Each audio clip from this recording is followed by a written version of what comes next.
Untuk waktu dan tempat, kami persilahkan Pastor Bona. Terima kasih.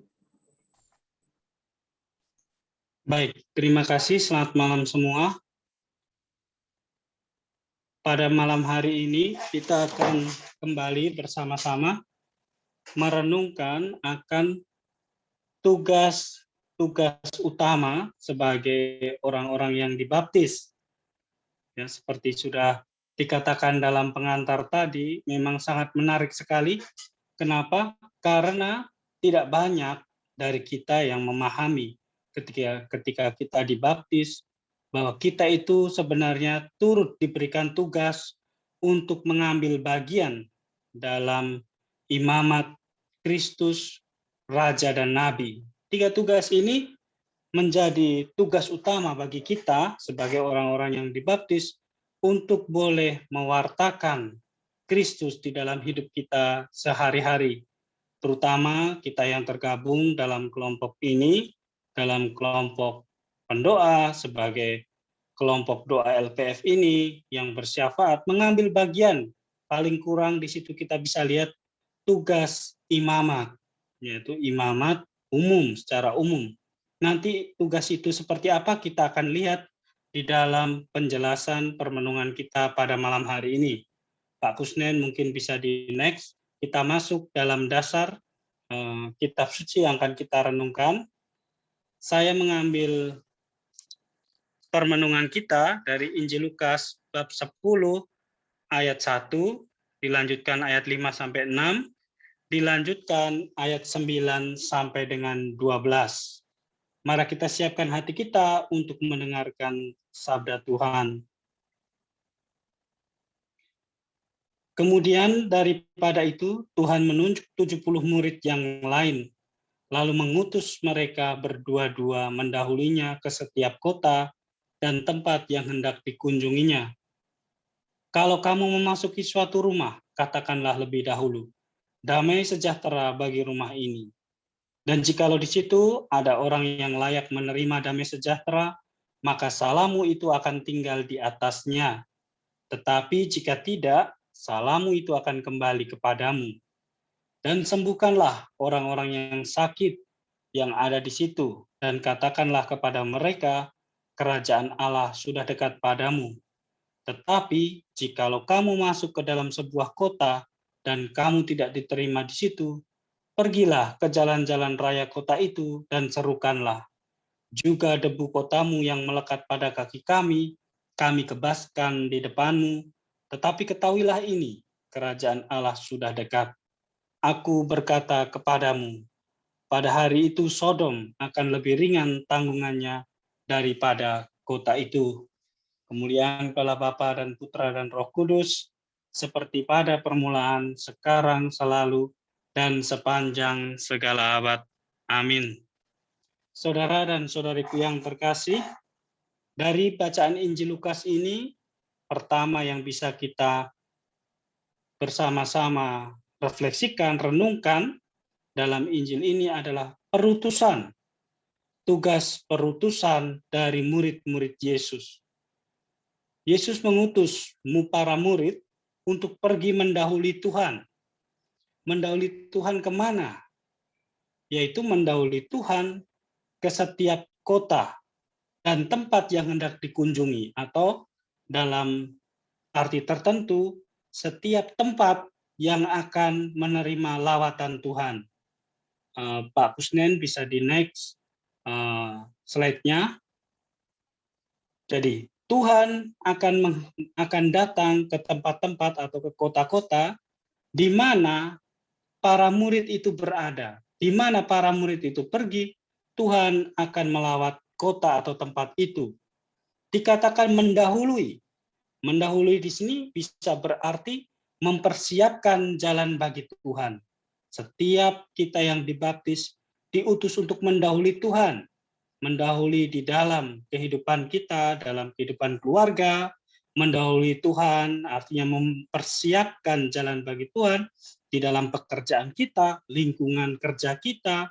Di sana kita mempersiapkan agar Tuhan ketika Tuhan hadir, sungguh berkat Tuhan itu melimpah, atau sungguh orang-orang yang di tempat itu siap menerima berkat itu. Setiap hari Tuhan memberikan berkat yang baru, namun banyak orang yang tidak siap untuk menerima berkat itu. Maka perutusan kita ini sangat penting. Seperti Yohanes dikatakan dalam Lukas bab 1 ayat 76, engkau akan mendahului Tuhan untuk mempersiapkan jalannya. Jadi para murid diutus untuk mempersiapkan jalan bagi Yesus. Yesus yang akan datang untuk membawa damai sejahtera dan berkat juga keselamatan di tempat-tempat di mana mereka diutus. Maka perutusan ini merupakan tugas dan tanggung jawab. Jadi sekali lagi, perutusan kita sebagai orang-orang yang dibaptis untuk mengambil bagian dalam imamat Kristus, kenabian, dan juga martabat rajawinya, itu merupakan sebuah tugas dan tanggung jawab. Semua orang yang dibaptis menjadi imam, raja, dan nabi, mengambil bagian dalam kehidupan Yesus. Tuhan melawat setiap tempat di mana murid-muridnya pergi. Tuhan berjanji akan menyertai para murid hingga akhir zaman. Oleh karena itu, tugas kita sebagai orang-orang yang telah dibaptis, yaitu untuk dengan setia melaksanakan janji baptis kita itu, yaitu mempersiapkan jalan bagi Tuhan tadi. Tugas perutusan ini tentunya tidak mudah. Yesus sendiri mengatakan, sesungguhnya aku mengutus kamu seperti anak domba ke tengah-tengah serigala. Tentunya tugas ini sangat berat. Bagaimana untuk menjadi seorang utusan ini masuk di tempat-tempat atau pada situasi yang kadang membuat kita tidak mampu mengekspresikan atau menjawab panggilan dari perutusan itu sebagai orang yang dibaptis, yaitu tadi bagaimana menjadi seorang imam, nabi, dan raja di dalam situasi yang sulit. Tantangan dan kesulitan, bahkan bahaya sedang menanti dalam setiap perutusan kita. Jadi jangan dianggap untuk menjadi seorang Kristen itu gampang, karena tanggung jawabnya itu sangat besar dan tuntutannya itu juga sangat tinggi. Tuhan Yesus telah memberikan indikasi kepada kita semua bahwa panggilan kita tidak akan mulus dan menyenangkan, seperti apa yang kita kehendaki dan seperti apa yang kita pikirkan. Jadi ketika kita menjadi Kristen, kita menjadi semakin dekat dengan Tuhan, kita mengikuti kelompok-kelompok tertentu untuk semakin bisa mengekspresikan iman kita, jangan pernah dipikir atau jangan pernah mengira bahwa hidup kita akan menjadi mudah-mudah saja. Justru di situ kita akan diperhadapkan tantangan yang luar biasa di dalam hidup kita. Apakah kita sanggup untuk menjawab iman kita di dalam tantangan itu dengan setia melaksanakan tugas dan tanggung jawab kita, ataukah kita akan mundur, atau kita mencari jalan lain menghindari tanggung jawab itu. Tanggung jawab ini meski sulit, para saudara dan saudariku, namun bukan tidak mungkin. Tuhan mengatakan, rahmatku cukup bagimu. Tuhan turut bekerja dalam segala sesuatu untuk mendatangkan kebaikan bagi mereka yang mengasihinya. Kita percaya dalam Roma bab 8 ayat 28, kita dikatakan jika kita percaya apa yang kita lakukan ini untuk menjawab tadi panggilan kita, nanti saya akan jelaskan apa itu panggilan sebagai nabi, sebagai raja, dan sebagai imam. Ketika kita setia menjawab itu dengan ketulusan hati, dengan kerelaan, maka Tuhan akan menyelenggarakan hidup kita, meski kita diperhadapkan pada kesulitan hidup. Tugas perutusan mendahului Tuhan adalah tugas untuk membawa 3 hal. Yang pertama dalam teks dikatakan, untuk membawa damai sejahtera. Jadi itu adalah tuntutan dari tugas tadi. Sebagai imam, raja, dan nabi, nanti ada kaitannya, imamat itu berkaitan dengan tugas yang mana, nabi itu berkaitan dengan tugas yang mana, dan raja itu berkaitan dengan tugas yang mana. Yang pertama adalah membawa damai sejahtera. Lalu yang kedua, membawa rahmat kebaikan atau kesembuhan tadi. Dan yang ketiga, membawa rahmat keselamatan atau mewartakan kerajaan Allah. Saudara dan saudariku yang terkasih, ketiga hal ini berkaitan erat dengan tugas perutusan Kristus sendiri di dunia. Tugas perutusan Kristus di dunia membawa tiga hal ini, yaitu damai sejahtera, kesembuhan atau kebaikan, dan keselamatan. Tuhan menghendaki semua orang yang bertobat dan dibaptis mengambil bagian dalam tiga tugas Kristus sebagai imam, sebagai raja, dan nabi. Jadi saya ulangi, Tuhan menghendaki semua orang yang bertobat dan dibaptis, artinya bahwa orang yang sungguh-sungguh memberikan dirinya untuk mengimani Kristus, mengikuti Kristus secara radikal, tanpa menjadi seorang radikalis, tetapi artinya radikal artinya berakar sungguh di dalam Injil, di dalam kehidupan Kristus, maka ia mengambil bagian dalam tiga tugas Kristus sebagai imam, raja, dan nabi. Imamat berkaitan dengan tadi yang saya sebutkan yang kedua, yaitu berkaitan dengan berkat. Dikatakan dalam teks yaitu kesembuhan, atau saya berikan makna yang lain, kebaikan. Artinya bahwa imamat itu mau membawa berkat atau kebaikan bagi yang lain. Itu adalah tugas yang harus kita laksanakan ketika kita dibaptis. Dikatakan dalam Markus bab 7 ayat 37, orang yang takjub melihat karya Yesus mengatakan demikian. Mereka takjub dan tercengang dan berkata, ia menjadikan segala-galanya baik, yang tuli dijadikannya mendengar, yang bisu dijadikannya berkata-kata. Ini adalah tugas imamat kita. Kita mengambil tugas untuk membawa kebaikan dari hal-hal yang tidak baik, situasi yang tidak baik.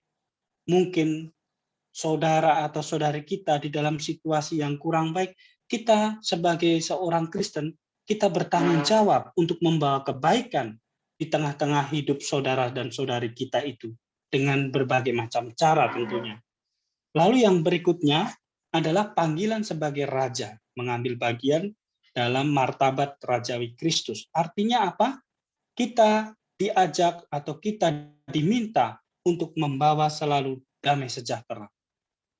Kita mengambil bagian dalam imamat rajawi Kristus, artinya kita membawa damai sejahtera bagi orang lain dan juga bagi diri kita sendiri. Dikatakan dalam Matius 25 ayat 9, berbahagialah orang yang membawa damai, karena mereka akan disebut anak-anak Allah. Ini adalah tugas dan tanggung jawab kita sebagai orang-orang yang telah dibaptis. Next. Pak Kusnen. Lalu yang berikutnya, yang ketiga adalah tugas sebagai nabi. Nabi ini berkaitan erat dengan katakanlah dengan pewartaan, tugas pewartaan. Lalu dalam Lukas bab 10 ayat 9 dikatakan demikian. Katakanlah kepada mereka, kerajaan Allah sudah dekat padamu, dan ajarlah mereka melakukan segala sesuatu yang telah kuperintahkan kepadamu. Dan ketahuilah, aku menyertai kamu senantiasa sampai pada akhir zaman. Matius bab 28 ayat 20. Jadi tugas kenabian adalah tugas untuk mengatakan kebenaran, mengatakan jalan yang benar. Ini adalah tugas kita untuk memberi kesaksian hidup Injili di tengah-tengah keluarga dan di tengah masyarakat atau dimanapun saja kita berada. Jadi ketika kita dibaptis, kita mengambil bagian dalam tugas kenabian Yesus untuk mewartakan akan keselamatan dari Allah dengan cara hidup kita. Yesus selalu mewartakan Allah, selalu mewartakan keselamatan, selalu mewartakan Injil melalui perbuatan dan contoh hidup.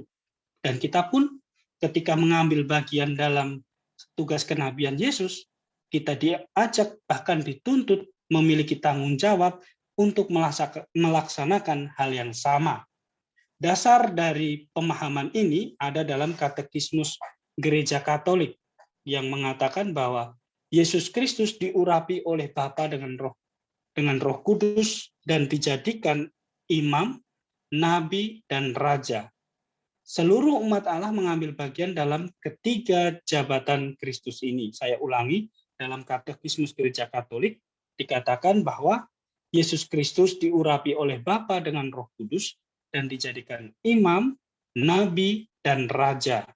Seluruh umat Allah tanpa kecuali, jadi bukan hanya kami, para imam, ataupun uskup, ataupun diakon yang ditabiskan, yang mengambil bagian dalam imamat Kristus, tetapi seluruh umat mengambil bagian dalam 3 jabatan Kristus ini dan bertanggung jawab untuk perutusan dan pelayanan yang keluar darinya. Jadi setiap tugas dan jabatan ini, baik sebagai imam, sebagai nabi, sebagai raja, daripadanya datang tugas dan tanggung jawab yang harus dilaksanakan. Maka dasarnya itu ada dalam teks yang saya tulis tadi, ada dalam Katekismus Gereja Katolik, itu ada nomor-nomornya semua.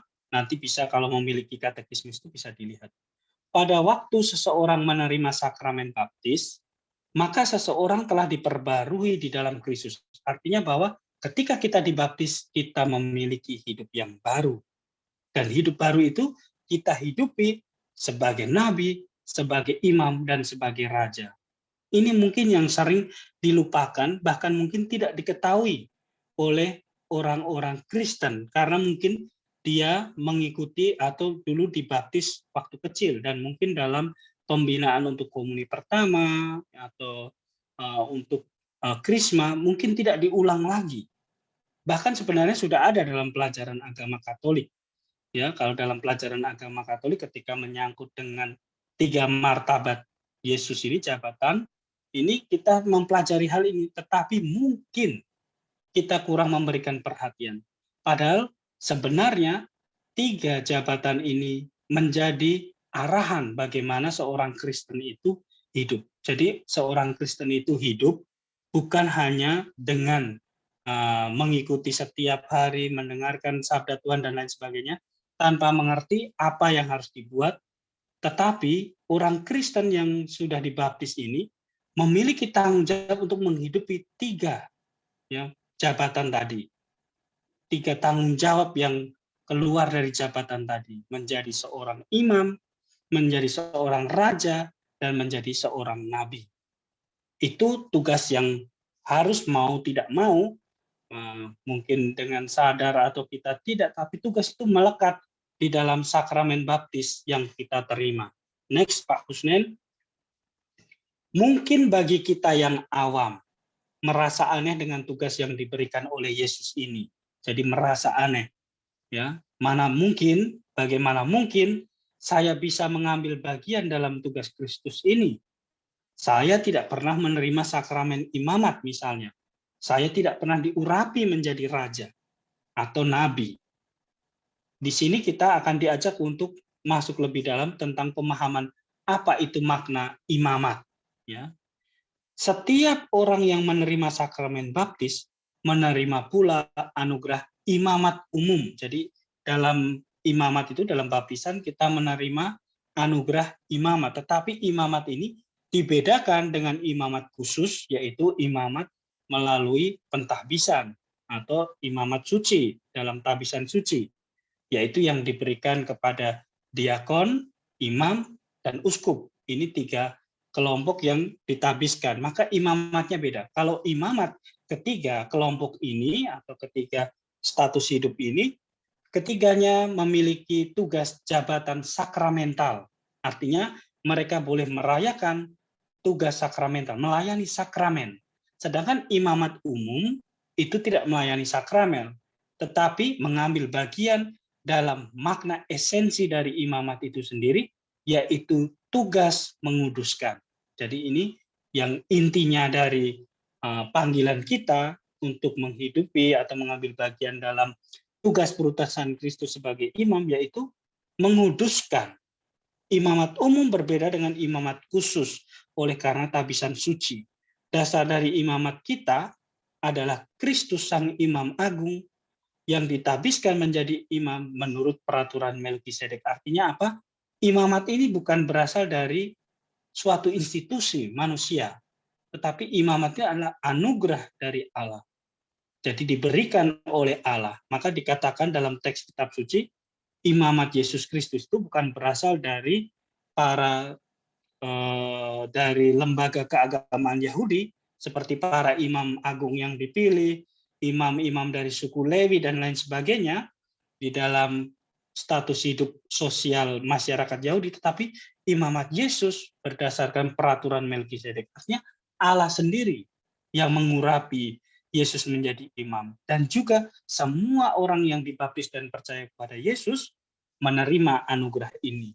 Maka sebagai imam, Yesus yang adalah keturunan Daud tidak mempersembahkan kurban bakaran seperti kurban sembelihan sapi, domba, ya, lalu lembu, tetapi dia memberikan dirinya sendiri. Jadi kurbannya adalah korban dirinya sendiri. Demikian juga dengan kita sebagai sebagai orang yang terbaptis atau yang dibaptis, yang mengambil bagian dalam tugas imamat ini, kita diminta untuk mempersembahkan diri kita sebagai kurban. Sangat bagus sekali bahasanya Paulus, yaitu ya tentang tubuh itu, jadikanlah tubuhmu itu sebagai kurban yang suci dan berkenan di hadapan Allah, bukan dengan melakukan seturut kemauanmu. Jadi tubuh kita menjadi korban, kita persembahkan. Itu tugas imamat kita. Bagi kita sebagai seorang awam, imamat Kristus adalah tugas pengudusan dunia. Jadi tugas seorang imam adalah menguduskan. Melalui apa? Yaitu melalui beberapa hal. Yang pertama adalah melalui doa atau syafaat dan liturgi. Jadi doa ada syafaat, artinya doa permohonan baik secara pribadi maupun secara kelompok, dan liturgi.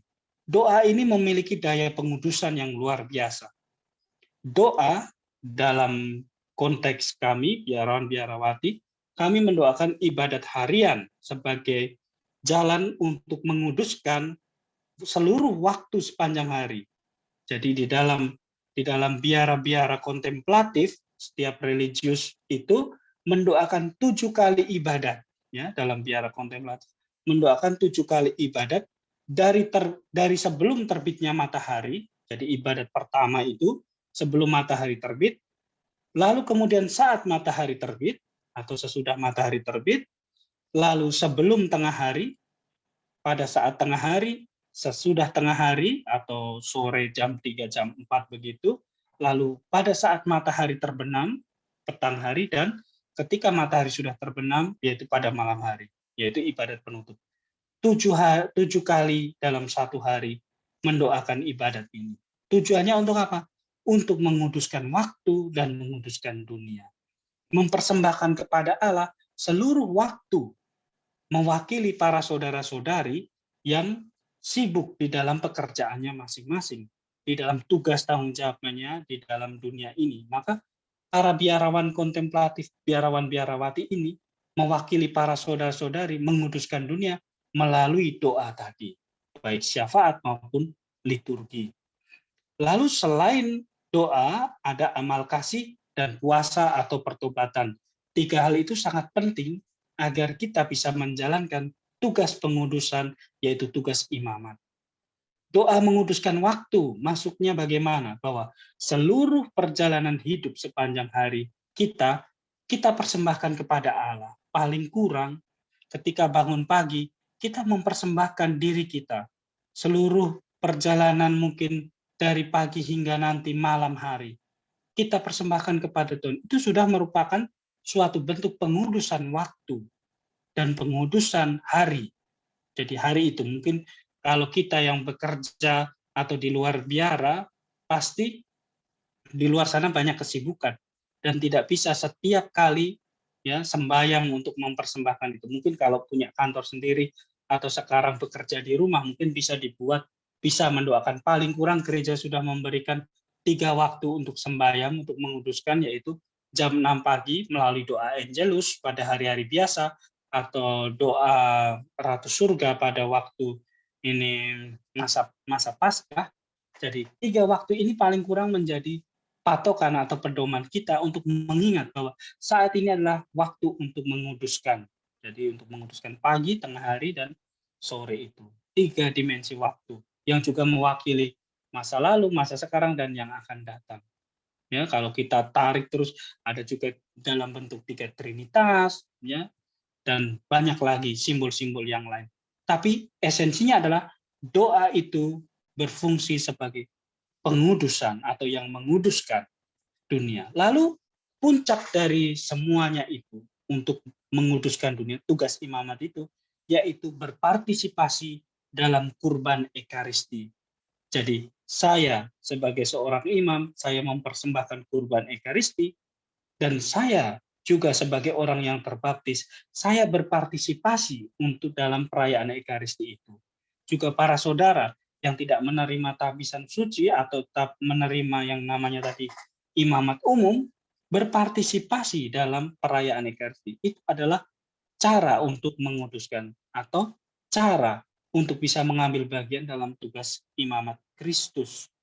Jadi Ekaristi menjadi puncak dari pengudusan. Kita bisa bayangkan bahwa seluruh dunia setiap hari dirayakan Ekaristi untuk menguduskan hari itu.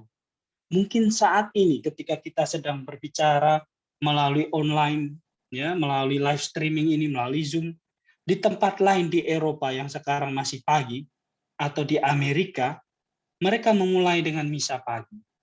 Dan ketika kita memulai misa pagi, mungkin mereka sedang mendoakan ibadat penutup. Jadi seluruh hari kalau kita bisa mengatur, bisa membuat daftar mulai dari negara yang pertama kali melihat matahari terbit sampai negara yang terakhir melihat matahari terbenam, kita bisa lihat di sana berapa kali Ekaristi dirayakan, berapa kali ibadat dirayakan, berapa kali doa syafaat dipanjatkan.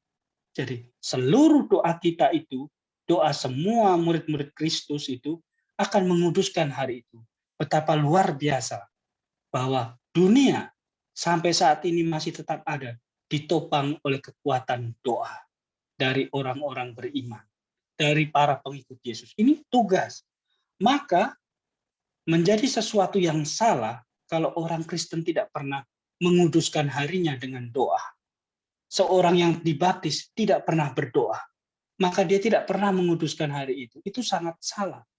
Karena dia mengambil tugas bagian imamat Kristus, mengambil tugas jabatan imamat Kristus ketika dia dibaptis.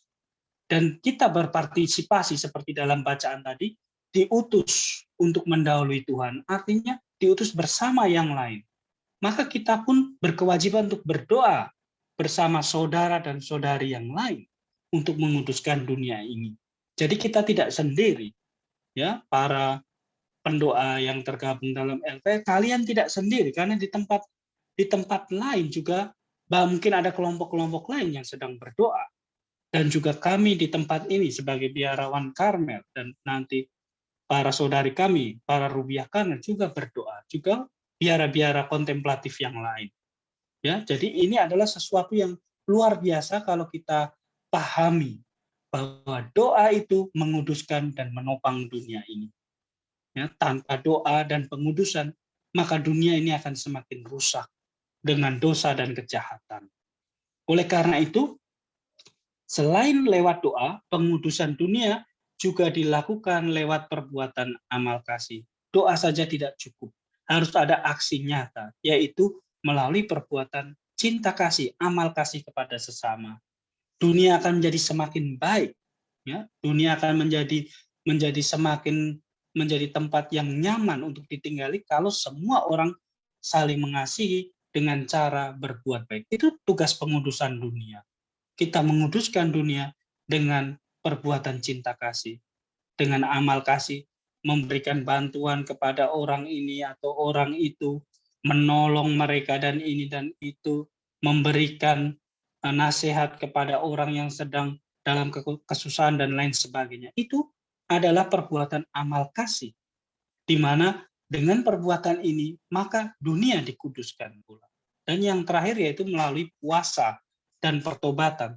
Santa Teresa Avila mengatakan menasihati kepada para pendoa, yaitu di sini konteksnya adalah mereka yang mengikuti teladan Santa Teresa atau para biarawan dan biarawati Karmel, itu dikatakan bahwa doa dan puasa adalah suatu realitas yang tak terpisahkan.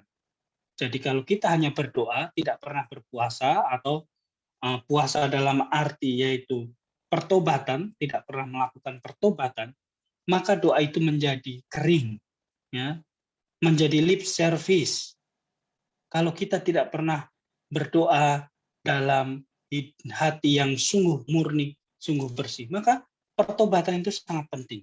Puasa itu penting, penyangkalan diri itu penting. Kita tidak bisa, ya, dalam arti tertentu kita berdoa, memuji Tuhan, memohon ini dan itu, berbicara dengan Tuhan, pada waktu yang sama kita membenci orang lain.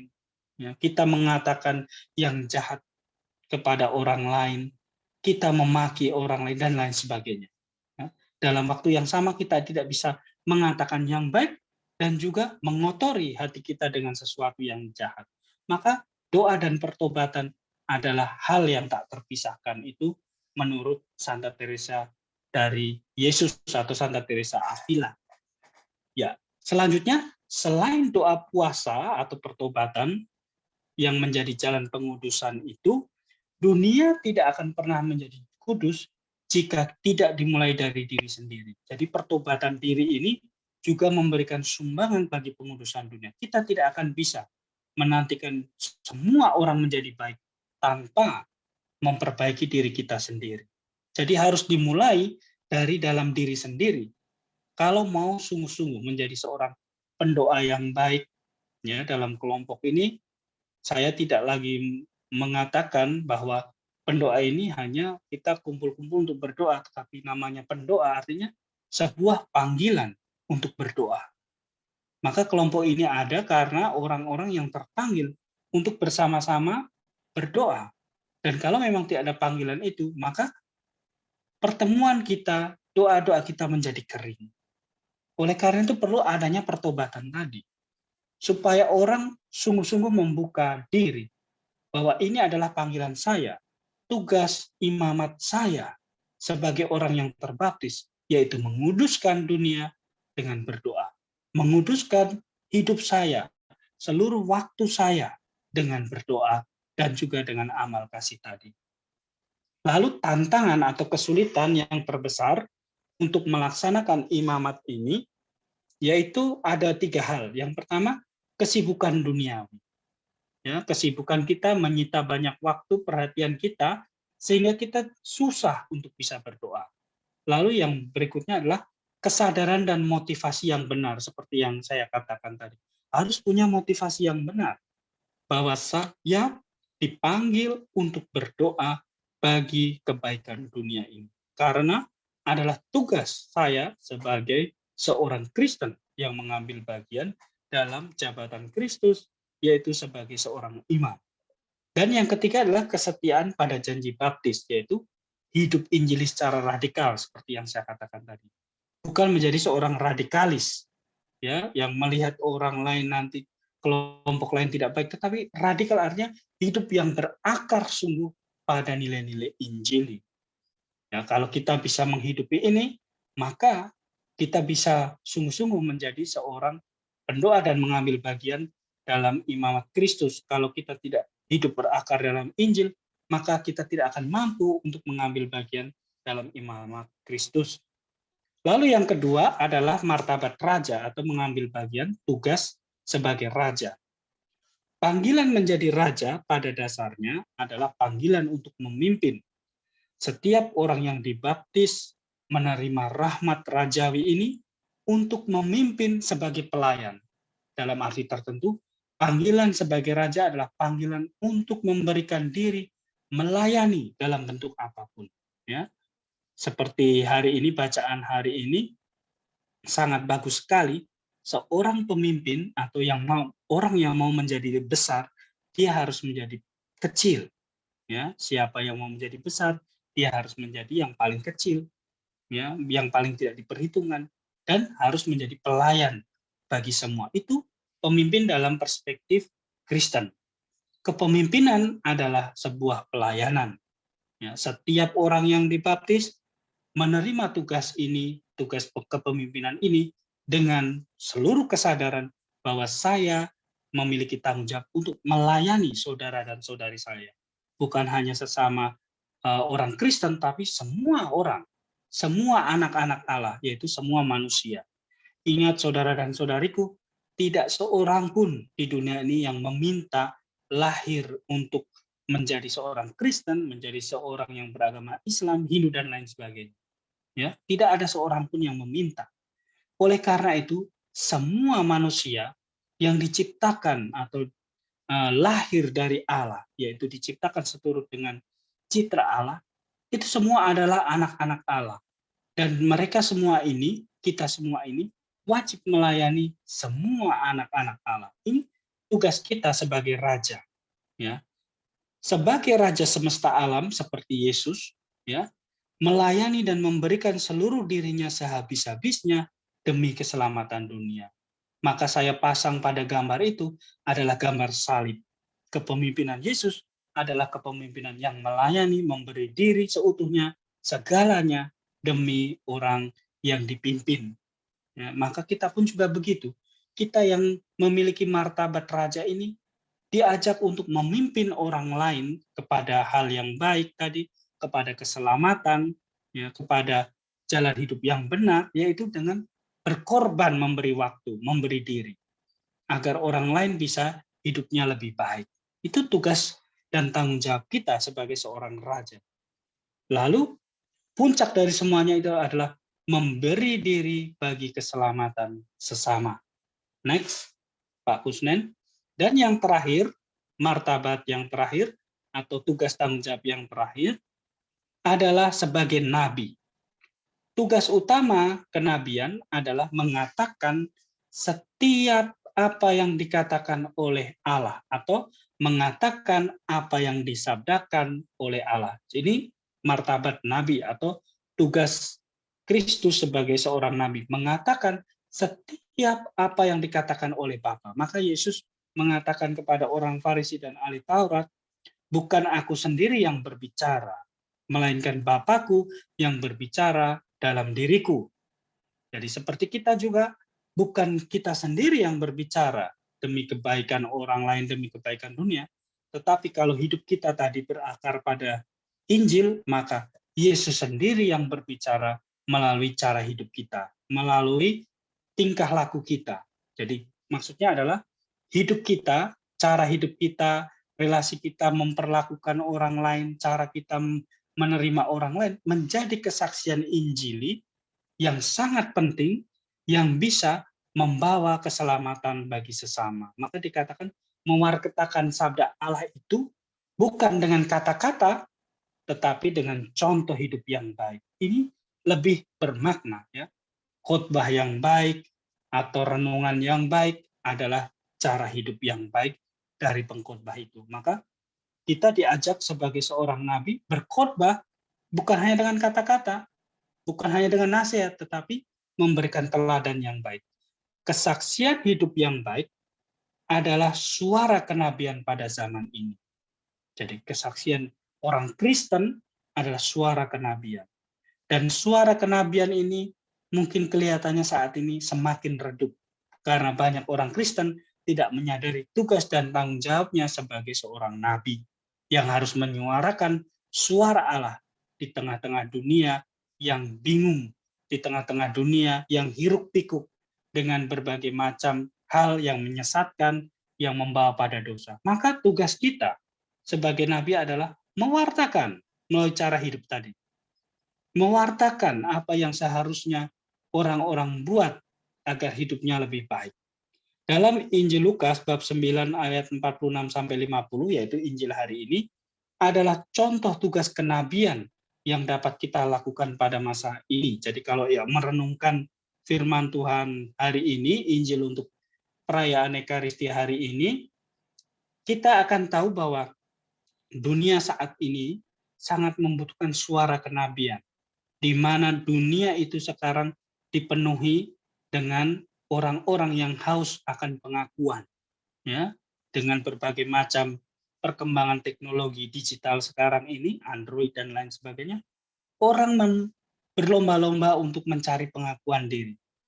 Maka Injil hari ini mengatakan bahwa kita sebagai orang Kristen harus memiliki suara kenabian, bahwa mencari kehormatan, mencari pengakuan, mencari prestis dan lain sebagainya, itu adalah hal yang sia-sia. Kalau orang mau menjadi besar, maka dia harus menjadi sederhana dan kecil dan melakukan tugas dan tanggung jawabnya itu dengan setia, bukan dengan pencitraan diri. Sekarang banyak sekali penyakit pencitraan ini, dan ini menjadi tugas dan tanggung jawab kita sebagai seorang nabi untuk menyuarakan itu, memiliki jati diri yang benar, mengekspresikan diri secara benar dan jujur.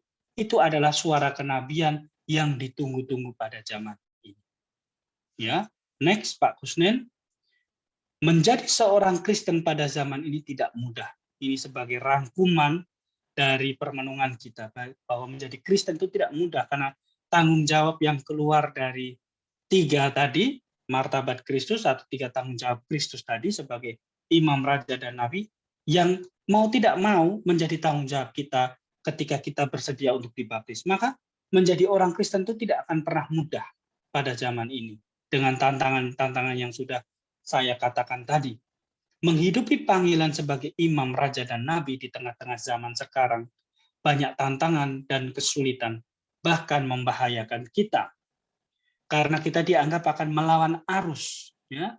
Kita akan keluar dari arus yang sedang berjalan saat ini. Arus zaman yang sedang berjalan. Perutusan ini adalah sebuah tanggung jawab. Ingat baik-baik dalam hati kita, dan kita renungkan bahwa perutusan ini adalah sebuah tanggung jawab. Menjadi seorang imam, menjadi seorang raja, dan juga nabi adalah tanggung jawab yang tak terelakkan bagi semua yang menyebut diri Kristen. Kalau berani menyebut diri seorang Kristen, maka harus berani menghidupi 3 tanggung jawab ini dan melaksanakan tugas-tugasnya dengan baik sesempurna mungkin. Tuhan bersabda, "Aku mengutus kamu seperti seekor domba ke tengah-tengah kawanan serigala." Itu bahwa bahaya dan kesulitan seperti saya katakan tadi memang tidak akan pernah mundur dari hidup kita, tetapi kita diajak untuk memberikan diri, untuk mau rela merasa tidak nyaman, menghadapi kesulitan, bahkan harus berkorban banyak hal. Supaya apa? Supaya bisa memenuhi tanggung jawab kita tadi. Karena ketika kita mampu melaksanakan 3 tanggung jawab ini, kita mengambil bagian dalam karya keselamatan Allah. Bukan hanya bagi diri kita sendiri, tetapi bagi semua orang. Dan Yesus mengatakan, barang siapa setia sampai akhir, maka dia akan menerima mahkota kehidupan kekal. Itu yang kita cari, bukan hal-hal yang lain. Tetapi kalau kita melarikan diri atau mengingkari tanggung jawab itu, maka kita tidak akan pernah bisa menerima kehidupan kekal itu. Maka tadi saya katakan juga, mengatakan rahmat Allah itu selalu baru setiap hari. Tetapi apakah orang siap untuk menerima rahmat itu atau tidak? Rahmat Tuhan, Santa Teresa kanak-kanak Yesus mengatakan demikian, bahwa rahmat Tuhan itu hanya diperuntukkan bagi jiwa yang sederhana dan tahu berterima kasih. Ya, kita sudah menerima segala kebaikan Tuhan, diberi anugerah sebagai seorang imam, raja, dan nabi dalam baptisan kita, maka tugas tanggung jawab kita adalah menerima rahmat itu dengan keikhlasan dan melaksanakan tugas tanggung jawab itu dengan sebaik-baiknya. Hanya orang yang tahu berterima kasih dan yang memiliki cara hidup yang sederhana atau jiwa yang sederhana atau yang rendah hati, dia inilah yang bisa melaksanakan tugas perutusan tadi. Ya, tugas perutusan tadi jangan dilihat hanya sebagai teori atau apa yang harus diingat, dihafal, ya, tetapi merupakan suatu tanggung jawab yang akan dituntut ya bagi setiap orang Kristen ketika kita mengakhiri hidup kita nanti. Kita sanggup mengatakan diri kita Kristen, tetapi kalau hidup kita tidak bisa memenuhi tugas tanggung jawab ini, maka semuanya akan dituntut dari kita. Karena kita sudah mengambil bagian dari tanggung jawab ini. Next, Pak Kusnen. Dan yang terakhir, sebagai penutup dari renungan ini, saya merangkumnya dalam suatu kalimat, yaitu bahwa kebajikan yang kita lakukan, setiap kebajikan yang mengalir dari 3 tanggung jawab sebagai seorang Kristen tadi, yaitu imamat, lalu raja dan nabi tadi, akan memancarkan keindahan Allah di dunia. Ya, seperti bunga-bunga yang di foto itu adalah bunga-bunga di Biara Karmel, di Taman Biara Karmel, bunga-bunga yang indah ini dengan berbagai macam warna dan warni, tumbuhan, dan lain itu memancarkan keindahan Allah. Dan seperti itulah kebajikan yang kita lakukan. Untuk itu, marilah kita semua yang pada saat ini tergabung dalam tim doa syafaat LPF ini sungguh menyadari akan tugas dan panggilan kita ini. Sehingga kita sungguh di dalam tugas doa tadi, apalagi yang mengambil bagian dalam tugas imamat ini, kita sungguh lakukan dengan baik. Dan juga tugas kenabian dan tugas sebagai seorang raja. Demikian, sekian dan terima kasih. Saya kembalikan lagi.